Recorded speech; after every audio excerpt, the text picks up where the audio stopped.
8 boot polish ചെയ്ത് കൊടുത്താലായിരുന്നു എനിക്കൊരു bun കിട്ടിയിരുന്നത്. പാത്രത്തിലുള്ള ചോറ് കളഞ്ഞുകൊണ്ട് കഴിക്കുന്നവർക്കിടയിൽ മണ്ണിൽ വീണ ഈ ബണ്ണിന് നീ ഇത്രയും വെപ്രാളപ്പെടുന്നുണ്ടെങ്കിൽ നിന്റെ കഷ്ടപ്പാട് എനിക്ക് മനസ്സിലാവും.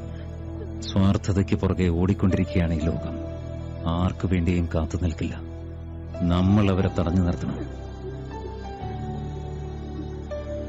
ആരെപ്പറ്റി ആലോചിച്ചും തലപുണ്ണാക്കണ്ട. അവരാരും നിന്റെ അത്ര ബലശാലികളല്ല. പ്രപഞ്ചത്തിൽ അമ്മയേക്കാൾ വലിയ പോരാളി മറ്റാരുമില്ല.